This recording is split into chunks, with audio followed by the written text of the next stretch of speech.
leprosos e que viveriam assim em isolamento. Paricatuba possuía todas as características exigidas na época e que passara a atender à necessidade daquele momento, destacando-se que a elite manauara da época e os políticos e principalmente os médicos, que também exerciam cargos políticos, ora fomentaram, ora invocaram o medo, elemento de uma mentalidade existente em relação à lepra, destacando este medo à população, gerando um medo coletivo. Desta forma, suas medidas em relação aos doentes de lepra seriam respaldadas pela população, ou seja, a população não se importaria, teria uma relação positiva frente às medidas higiênicas adotadas com relação aos doentes de lepra na época. Seja bem-vindo a mais um programa Documentos da Amazônia. Hoje contaremos a história de Paricatuba.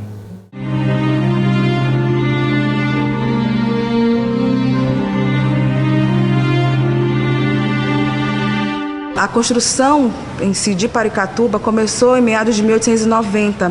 Era uma casa de imigrantes que foi, na verdade, feita primeiramente para abrigar os imigrantes, principalmente italianos. E isso a partir de 1890. Né? Paricatuba, então, foi toda construída, inclusive, com tijolos, né, cerâmicas, na verdade, que vinham de fora do Brasil. E para Paricatuba foram. O problema é que, depois que a construção ficou toda pronta, uma enorme construção, conforme vocês podem ver nas mensagens de governo, né, e tem uma parte também que eu trabalho na minha dissertação, nunca abrigou, foi uma construção enorme, mas que nunca abrigou a nenhum dos imigrantes. A construção ficou, então, né, lá em Paricatuba, que fica, na verdade, do outro lado do rio, né, naquele período na qual eu trabalho, que é de 1820, ficava, então, a 2 horas da cidade, somente as pessoas chegavam lá através de barco. Não havia uma outra possibilidade de chegar a Paricatuba a não ser, né, por via fluvial. Bom, depois que ela foi, então, construído o prédio, né, para abrigar esses imigrantes, ficou, então, né, o prédio abandonado. Claro, a construção ficou lá, mas como as próprias mensagens de governo costumam dizer, cheios de matagais, né, e não abrigou, então, nenhum imigrante. Chegados os anos de 1905, 1907, mais ou menos, ela se transformou, então, numa escola agrícola para abrigar filhos, né, de indígenas que para lá iriam, então, estudar, ter uma profissão. Lá as crianças tinham aula, então, de sapataria, também aulas, na verdade, na qual eles aprendiam a fazer pequenos trabalhos com madeira, né, profissionalizantes, exatamente isso. Então, as crianças, na verdade, né, iam para lá, ficavam como se fossem internas realmente, mas tendo, então, esse acesso à educação. Então, esse Instituto Afonso Pena, inclusive, ficava sob cargo, inclusive, dos espiritanos, que aqui, né, em Manaus também faziam esse trabalho educativo para a área da educação, então, dos povos indígenas. Logo depois ela é desativada e torna-se, então, logo depois o edifício é reaproveitado para ser, então, a cadeia, né, a cadeia pública da cidade. Então, novamente, por que o local vai ser escolhido? Porque fica longe da cidade de Manaus, né? E como a própria professora Edneia Mascarenhas Dias, ela informa na Ilusão do Fausto, ficava, então, longe das vias públicas da cidade e era o local adequado, então, para se segregar. Então, a partir de 1917, funciona, então, como cadeia pública da cidade. E isso vai mais ou menos até 1919, né, e 20. Por quê? Então, lá ficou o local, então, para se abrigar a esses, né, a esses detentos que cometiam crime na cidade e iam, então, para Paricatuba, né, pagar, então, aí as suas penalidades. Convivo aqui no Paricatuba desde 58 e a minha vinda daqui para cá, de lá da onde eu morava para cá, eu morava em Lábrea, uma vila que tinha umas 3 horas de Lábrea, assim, de viagem. E adoeci em 55, meu pai levou um médico em Lábrea e apareceu, em 55, apareceu o sintoma da síndrome Aí passei 3 anos ainda em tratamento, assim, um remédio que passaram para mim, eu tomei, e as manchas não sentaram, em vez de sentar, alvoroçaram mais. Eu cheguei aqui em 66. Eu vim, tinha um administrador aqui, ele morava em Manaus. Então, quando chegava doente em Manaus, aí se comunicava com ele e ele pegava e trazia para cá. Assim como tinha o da colônia Antônio Aleixo. Também tinha os que levavam para lá para a colônia Antônio Aleixo. Aí ele foi e me trouxe para cá. Porque era aqui que estava a bênção que Deus tinha preparado para mim, com certeza.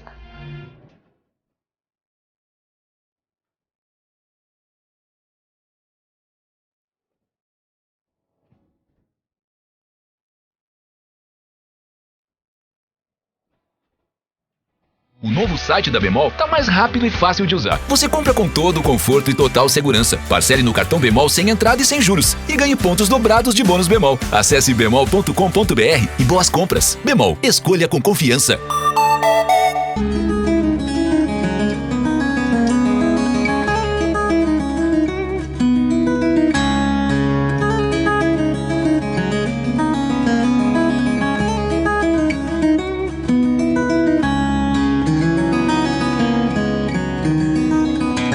Em 1908, o Dr. Alfredo da Mata, então, ele consegue uma pequena parte do Mirizal. O Mirizal, então, era uma localidade que ficava na Ponta do Ismael, no abastecimento de água da cidade, e que, então, era para lá que eram segregados, principalmente, os variolosos, que chegavam à cidade através, então, dos navios. Então, ele consegue, na verdade, adequar um pavilhão para que o isolamento dos leprosos acontecessem. Então, é para lá, então, que a gente vai ver todos os casos diagnosticados sendo levados, então, para o Mirizal. A partir de 1920, segundo também as informações que eu encontro nas mensagens de governo, teremos problemas, principalmente porque o Mirizal fica, então, perto do abastecimento de água da cidade. A população também em volta, da própria, na Ponta do Ismael, já se revolta também com essa quantidade de doentes lá. Por quê? Eles tinham medo, então, da contaminação. Já que lá é um local de abastecimento de água da cidade, eles tinham medo, então, que os doentes, ao tomarem banho, pudessem contaminar a água e logo contaminar toda a população da cidade de Manaus.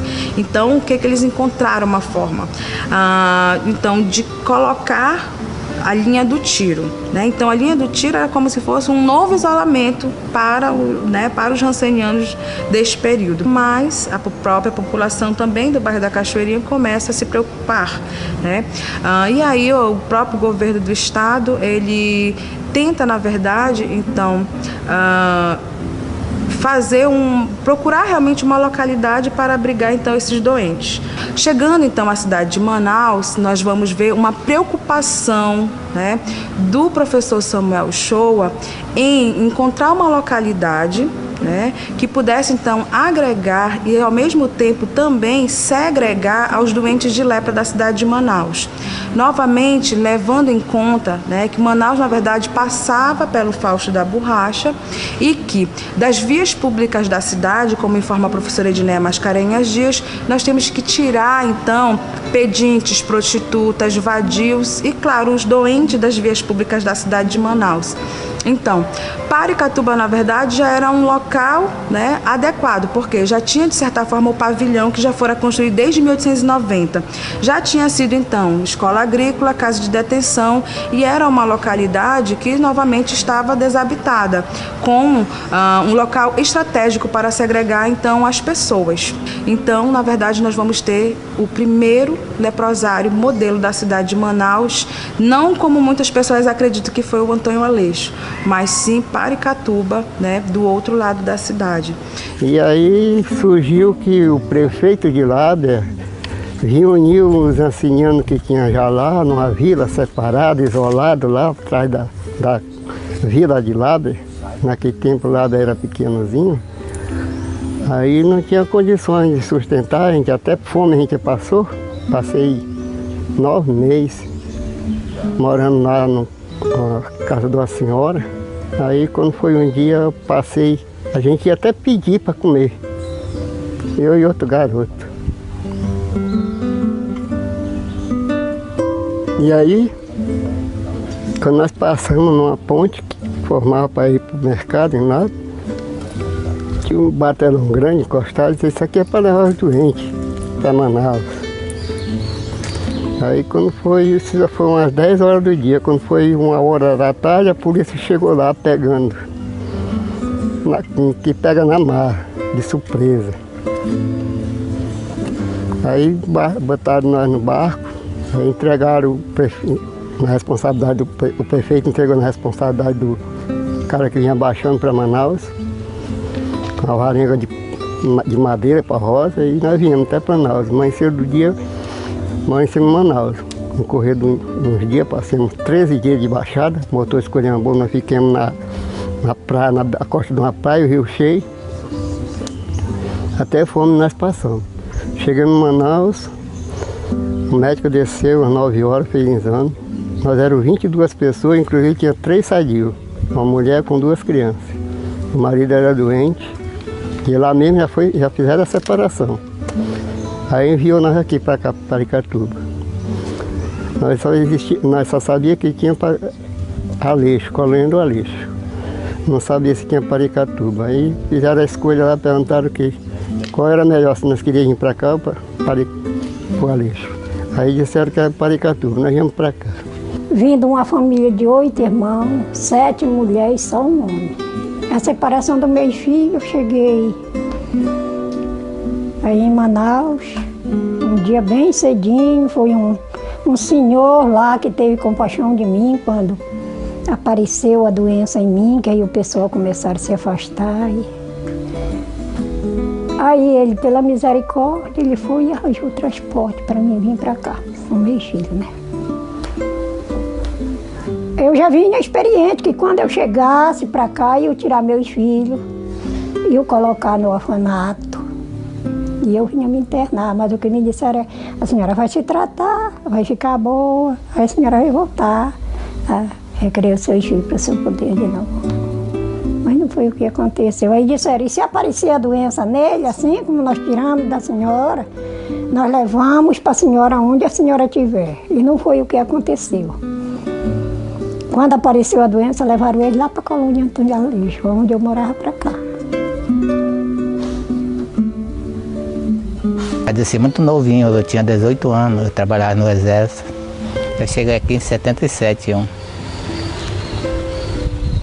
vim de Porto Velho, aí eu vim morar aqui em Paracatuba. Não, na verdade eu não vim morar, eu vim passar uma semana. Aí gostei daqui, aí estou com essa data tudinho aqui. Mas eu fiz o tratamento aqui também na Diacenina. Mas eu fiz tratamento 5 anos, aí parei 3 anos, aí quando a Diacenina voltou de novo, que a doutora que veio aqui deu que eu estava negativado. Aí quando eu passei 3 anos, aí voltou de novo a Diacenina. Aí eu voltei no Alfredo da Mata, aí fiz tratamento mais de 2 anos. Aí foi negativado. Aí eu cheguei em Paracatuba, que era muita dificuldade aqui. Tinha a divisão dos solteiros, pessoal solteiro, crianças, tinha refeitório, tinha escola, tinha tudo dentro. Tinha o posto ali, tinha a farmáciazinha aqui. Aí fizeram vistoria na gente, tudinho, eu fui morar com uma turma aí de umas 60 pessoas, mais ou menos 40, chegou até 60 pessoas.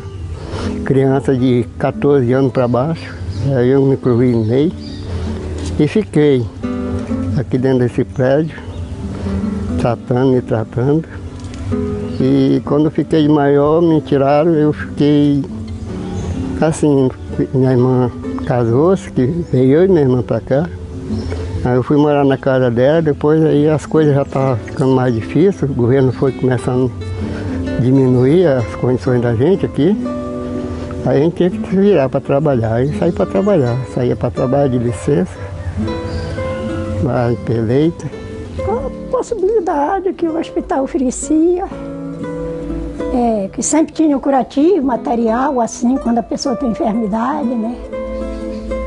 Tinha o remédio para a gente tomar, não faltava. Não faltava o remédio. Não faltava o alimento, que é o principal para as pessoas assim, que muitas vezes muitos não tinham condições mesmo de trabalhar e que se não tivesse os parentes, não tivessem para ajudar, se não fosse ao hospital, morria o amigo. É isso.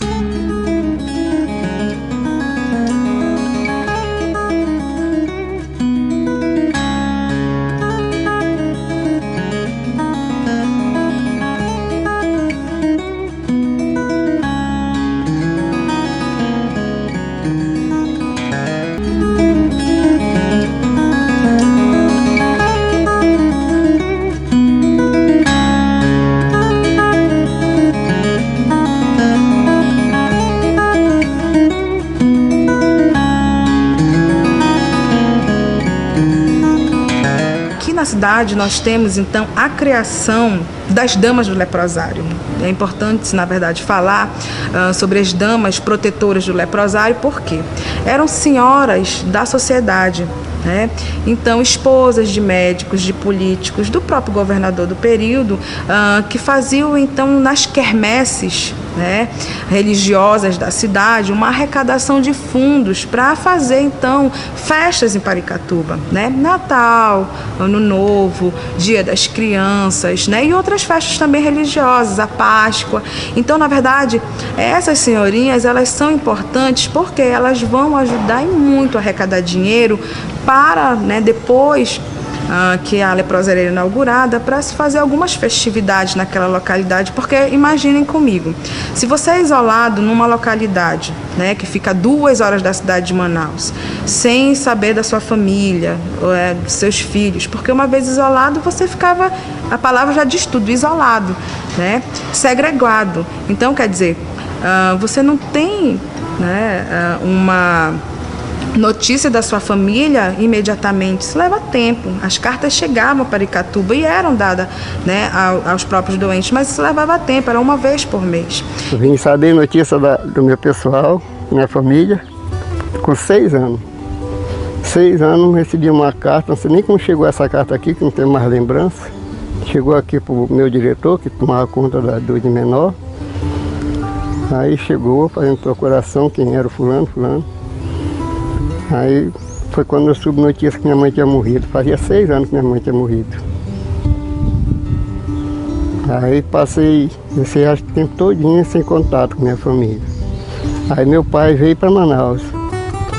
Meu pai veio para Manaus, já viúvo, os filhos já tudo separados, já tudo tomado seu rumo. Aí ele veio, ele tinha 72 anos, já tinha a sobrinha dele que morava em Manaus, aí deram o endereço. Eu arrumei, baixei no motor de pé, carregado com pedra aqui. Cheguei lá na compensa, fretei o motor. Ele trouxe ele para cá, passou 8 meses com nós. Aí morreu, sofri de hernia, eu já tinha minha família. Morreu com 72 anos. E eu tive uma vida muito sofrida. Muito sofrido.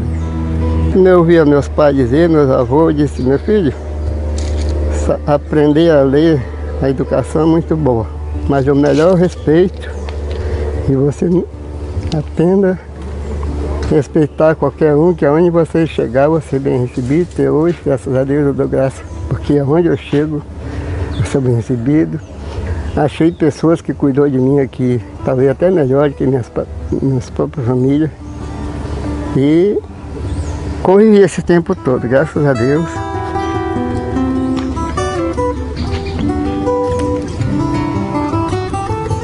Se eu for falar das minhas dificuldades, o sentimento vem impedir de eu falar muitas coisas, entendeu? Por causa é muito doído. A gente só lembrar, a gente saiu assim, no meio da família da gente, assim, que nem arrancado da família pulso. E se acabar minha família quase toda, avô, avó, pai, mãe, tudo assim, ausente da gente. E hoje a minha família, meus filhos aqui, e os moradores que moram aqui, tudo são minha família, porque nós convivemos tudo junto. Já sofri muito, morei até embaixo dos arvoredos, longe da minha família. Eu morei embaixo dos arvoredos, como tem essas árvores. Aí eu morei com o meu casal de filhos, com esses que moram na colônia Antônia Leiva, eles eram crianças. Porque então o pai deles era como muitos pais que tem hoje em dia, que pensa que filho é só fazer. E a mãe é quem tem que assumir a responsabilidade, como tem hoje em dia muitos pais assim ainda. E eu sofri, mas a minha opinião não era de abandonar meus filhos, se não fosse a doença, jamais. Jamais eu tinha abandonado meus filhos, porque eu tinha coragem de trabalhar e assumir a minha responsabilidade. E nem por isso meus filhos reconhecem. Os meus enteados reconhecem muito mais o que eu fiz por eles do que meus próprios filhos de sangue.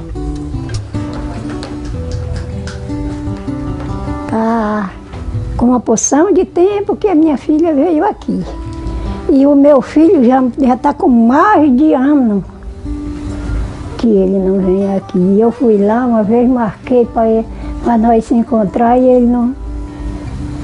Mas ele sabe o que ele está plantando. O meu avô veio para cá, ele tinha hanseníase, foi internado no hospital.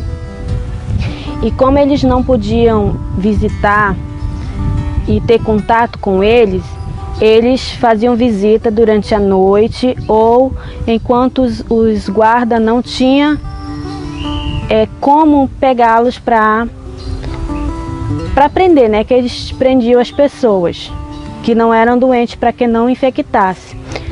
E nessa história, ele conta que eles iam ser enviados para um lugar, seja para ser doados, e como ele tinha um irmão mais velho que não morava aqui na comunidade, morava numa ilha chamada Naviliana, veio e interrompeu a saída deles. A minha avó, ela contou que a filha dela mais velha, foi portadora da hanseníase, no caso da doença conhecida antigamente como lepra. E ela foi, quando descobriram, detectaram que ela tinha a doença, eles tiveram que isolar ela aqui no hospital, que na época funcionava como leprosário. E foi tirado lá do meio familiar. E eles contam que eles não tinham acesso, basicamente, a muitas visitas a ela, aqui na comunidade, aqui no leprosário. E eles moravam nas Navilianas quando eles descobriram que ela tinha essa doença.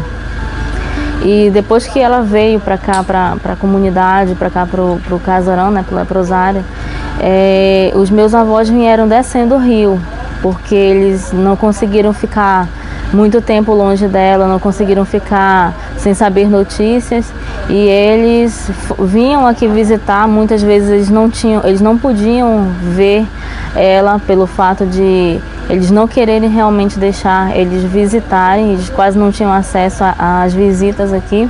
A minha família chega aqui, eu tenho 9 filhos. Cada casal mora todo casado, só tem uma que mora no Iranduba, trabalha lá, né? A minha filha caçula, e tem uma que trabalha no colégio, e os restos trabalham lá no Caldeirão. Tudo tem suas casas, trabalha lá na negócio de verdura. Assim, mas na verdade eu me sinto sozinho, né? O próprio jornalista da época, Carlos Mesquita, que era muito preocupado também com a doença em si, né, na cidade de Manaus, ele relata num opúsculo então chamado A Cidade da Dor, uma visita que a sociedade, a Amazonense de Defesa contra a Lepra, fez então em Paricatuba. Então ele vai dizer o seguinte, né, que quando ele entrava, o que ele via então dentro dos pavilhões, pessoas acamadas, né, já, né, acamadas em estágio avançado da doença, né? Mas ao mesmo tempo ele também dizia que havia crianças, né, que brincavam com as suas bonecas felizes, né, pelo menos pelo tratamento em si, mas que ao mesmo tempo, quando ele adentrava em alguns outros pavilhões, ele via assim cenas difíceis, né, de serem relatadas, porque eram pessoas acamadas que já não tinham mobilidade e que as suas feridas elas eram cobertas, na verdade, com algodão, né? E que algumas moscas pairavam então sobre essas pessoas. E ele dizia o seguinte, né, que tinha que ter mais recursos do governo para com essas pessoas, né? Porque eles estavam lá segregados. Então eles só tinham, na verdade, poder público, porque ver família não podia.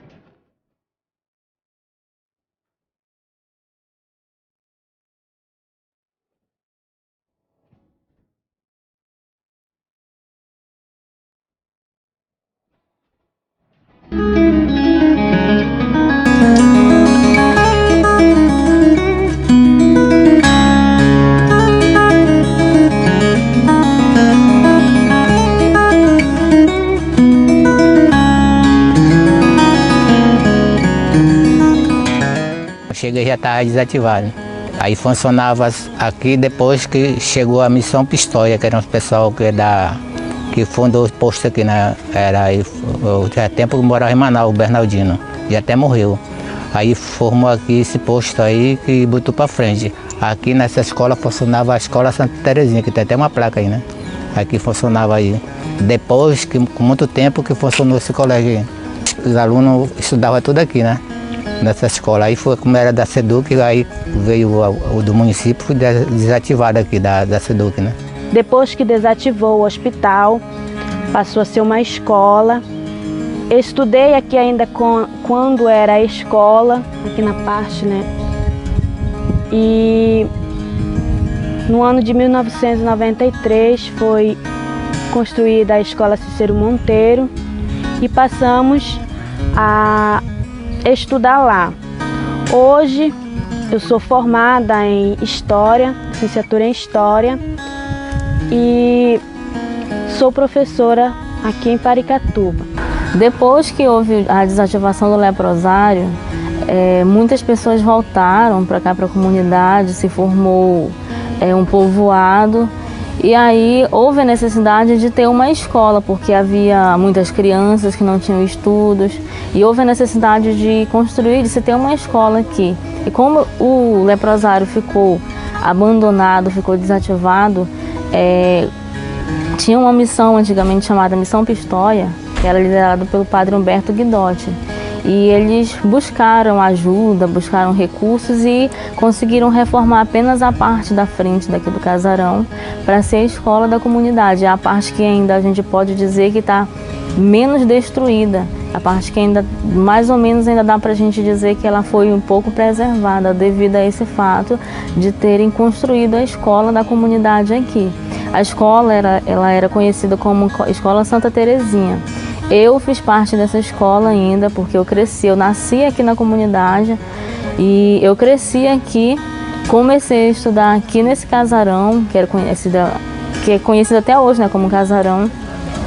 Nasci, me criei, estudei aqui nesse casarão até a chegada da nova escola, a construção da nova escola, que foi a Cícero Monteiro, depois que desativou a escola aqui do casarão. Teve a escola Cícero Monteiro, que só tinham 3 salas antes, e eu fui estudar para lá, mas eu posso dizer que eu estudei nessa escola, eu aprendi a ler aqui nesse casarão quando funcionava como escola. Resgatamos a história através de uns universitários fazendo seu trabalho aqui na comunidade com a história do prédio, e nós, num grupo de 10 adolescentes, buscamos conhecer a história das ruínas, da comunidade mesmo, para que nós passasse ao turista todas as histórias positivas, porque muitas pessoas que entram não conhecem, passam as informações todas que, dentro do conhecimento que se tem, elas são informações erradas. Então, tivemos um aperfeiçoamento dentro dessa história, conhecendo a história, a importância dessa história para passar para o turista. e buscamos zelar por ela. Até hoje muitas pessoas têm procurado saber a história, têm procurado buscar um pouco do conhecimento, mas existem hoje, a geração de hoje já não tem tanta habilidade de buscar essa história.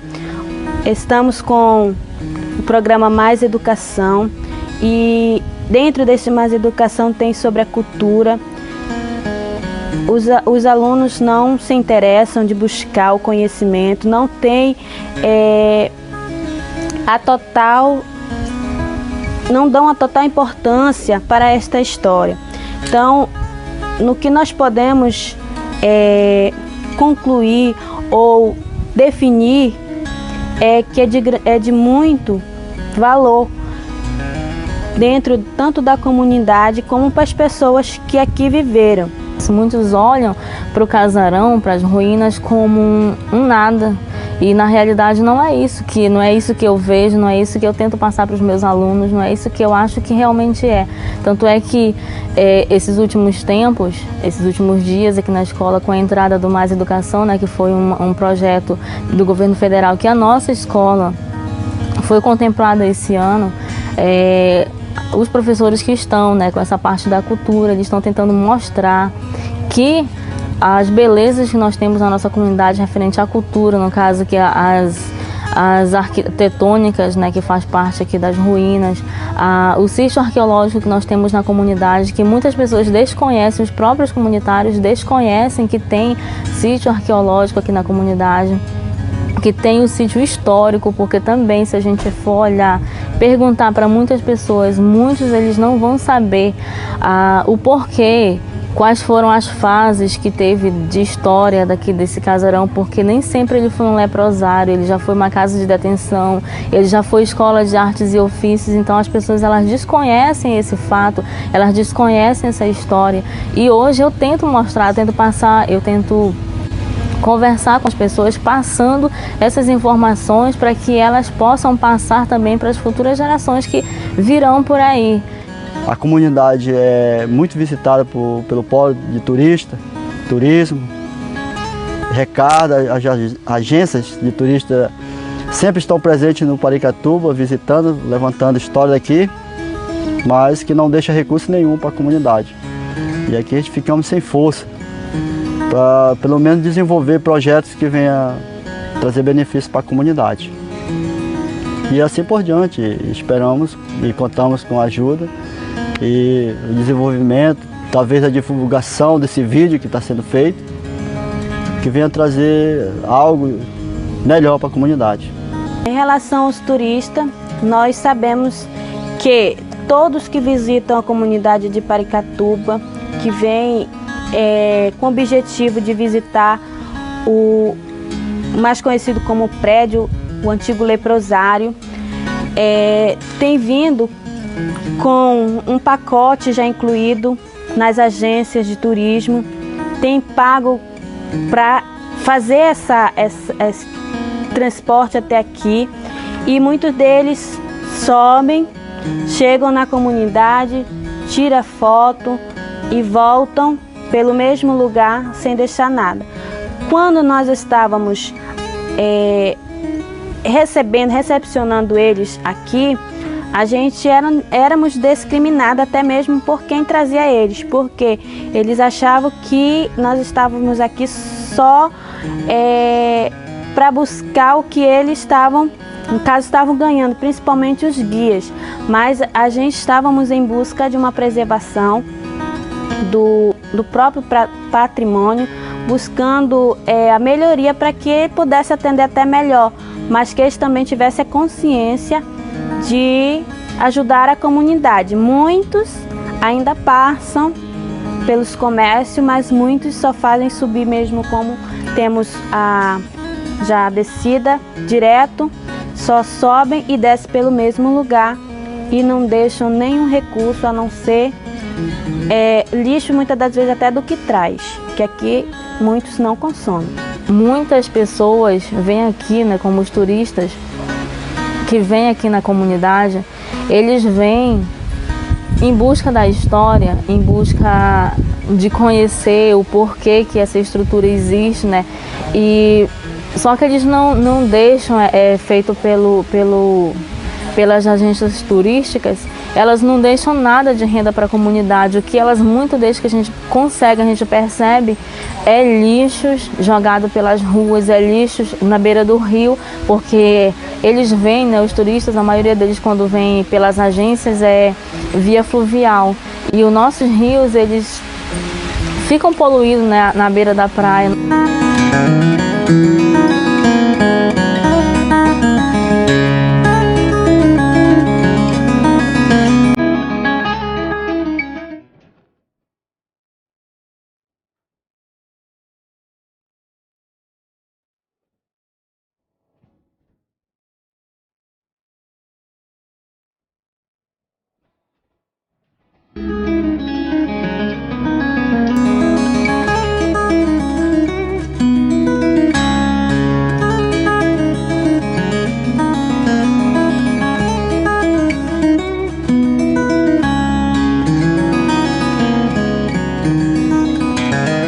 Como essas lembranças são contadas pelas pessoas que viveram aqui, nós temos como uma história bastante sofrida, porque as pessoas, os ancenianos principalmente, que viviam aqui, eles não tinham tanto apoio do governo, eles tinham que se manter, tinham que trabalhar em agriculturas, e muitos deles, como muitas pessoas pensam que cai os dedos, não é essa a realidade, simplesmente se batiam ou se cortavam, e devido à doença eles tinham que tirar para que não afetasse as outras partes do corpo, e por isso que muitos são da maneira que são, né? Se encontram totalmente deficientes. Como presidente da comunidade, eu peguei a comunidade um pouco difícil de trabalhar sem documentação, com dívida na Receita Federal, nos impostos do Estatuto da Comunidade. A gente tem corrido atrás, a gente tem no Ministério Público, a gente tem na Receita Federal, a gente tem procurado a Câmara, o apoio dos prefeitos e vereadores do município, e sempre que posso eu estou na Câmara dos Vereadores reivindicando os nossos direitos como comunitário. E como presidente tenho me colocado à disposição da sociedade, dos comunitários e dos amigos que fazem parte da comunidade, que temos lutado para a melhoria. Como? A melhoria da estrada, do acesso, que a gente não tem outra opção, o transporte coletivo, como o funcionamento do correio, que é o banco postal aqui, a gente precisa, os aposentados e pessoas de idade que só têm benefício, precisam pagar carro caro, frete, ao invés de até R$100 eles cobram numa corrida de táxi, para a gente tirar um salário mínimo em Manaus. O meu alvo não era ser professora, eu tinha outros sonhos, eu tinha outros objetivos. Como a comunidade é carente nessa situação de professor, eu tive que mudar meus alvos, eu tive que mudar meus objetivos, e eu posso dizer que eu estou amando ser professora. Eu achava que eu nunca ia conseguir ser professora, mas eu estou amando ser professora e pretendo seguir essa carreira sempre, porque educar é uma coisa que eu vejo que faz parte de todos. Educar é preciso, levar conhecimentos é preciso, levar conhecimentos às pessoas, formar pessoas, é preciso fazer isso, porque muitos de nós, muitas vezes, não tivemos oportunidades, e hoje nós temos que passar essas oportunidades de conhecimentos que estamos tendo às pessoas que moram aqui na comunidade, aos nossos alunos que moram aqui, e tentar passar para os pais também que é preciso preservar o patrimônio histórico que nós temos aqui na comunidade. É preciso, é fundamental olhar para as ruínas históricas não somente como uma coisa qualquer. É preciso fazer com que os comunitários da comunidade olhem para as ruínas como um dos pontos principais, fundamentais, uma das coisas importantes de riqueza, de fonte de riqueza, de conhecimento histórico que nós temos na comunidade, porque a história que nós temos aqui dessas ruínas é uma história que eu posso dizer que faz parte da história do Amazonas, porque ele iniciou, todos nós sabemos que ele iniciou na mesma forma na inauguração que aconteceu lá com o Teatro Amazonas. Então, faz parte da história do Amazonas e é uma coisa que a gente não pode deixar passar. Eu era uma batalhadora mesmo, eu caçava, eu pescava. Eu comigo não tinha dizer que lá vem o bicho, não.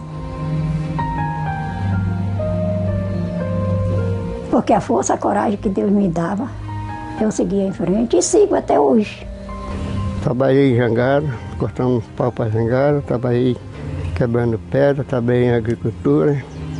Até chegou um ponto que me aposentaram pela invalidez, me enxaria um dinheirozinho pouco, mas ajudava. Aí a gente ainda podia trabalhar, podia plantar uma roça, podia vender uma farinha, podia pegar um peixe para vender. Aí foi ficando tudo difícil. Aí ninguém pode mais trabalhar. O ramo que eu trabalhava antigamente não posso trabalhar mesmo. Mesmo que eu tivesse minha saúde, mas já não tenho condições.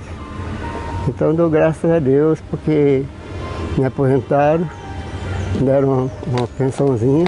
Depois, no mandato do Gilberto, achou por bem dar uma complementação e, graças a Deus, é o que a gente está vivendo. Aí, por bem mandado por Deus, o Lula deixou uma ajudazinha para a gente aí, 1.000 e pouco por mês, graças a Deus. É como a gente está dizendo, dá 2.000 e um quebradozinho. E eu peço a Deus que nunca seja preciso diminuir mais do que o que está, porque eu não tenho condições de sair da minha mão. Se sair essas condições de mim, eu não tenho como sobreviver. Então só tenho que agradecer a Deus e dizer, eu agradeço por tudo que eu já passei na minha vida e estou passando e ainda vou passar, com certeza. Só peço que Deus me dê força, me dê coragem, me dê resistência para lutar e vencer. Porque é lutando que nós vencemos. Muitas vezes a luta vem, aí esse sujeito já vai querendo correr da luta, mas nós temos que enfrentar a luta. Sofri muito, mas venci. E daqui para frente não tem mais chance para passar o que eu já passei, porque estou tranquilo, graças a Deus. O programa Documentos da Amazônia desta semana procurou oferecer uma nova compreensão de vidas mutiladas nos espaços da hanseníase, imposta pela separação de seus familiares e segregação da sociedade em que viveram. Não foi uma escolha desses doentes a partir da separação da sociedade em que viveram, porém, a dureza de seus relatos, o sofrimento de que a doença lhe impuseram, permitiam a criação de uma sociedade única e igualitária entre eles. Nos relatos descritos neste programa, podemos perceber que a hanseníase se constitui desde os primórdios numa teia de filamentos biológicos, sociais, culturais e políticos, uma vez que o acontecimento da mudança corporal de vários indivíduos se encontrou amplamente condicionado por vocabulário e por práticas adotadas de sentidos de excludentes. Na era Vargas, o Brasil era sim um país industrial, dentro dos moldes do capitalismo moderno. A política de Vargas garantiu ao capital a segregação de pessoas com hanseníase, doença considerada vergonha nacional diante da especulação das indústrias. Pretendiam instalar-se no país. Em 1919, houve uma mobilização pelo saneamento com a criação da Liga Pro Saneamento do Brasil, uma entidade civil dirigida pelo sanitarista Belisário Pena. Esta mobilização resultou neste mesmo momento na criação dos serviços de saneamento e profilaxia rural, que tratava do controle das doenças endêmicas, dentre elas a hanseníase. Chegamos ao final de mais um programa Documentos da Amazônia. Hoje contamos para você um período negro do tratamento da hanseníase. Na próxima semana contaremos uma nova história para você. Até o próximo programa, na certeza de que haveremos de nos encontrar.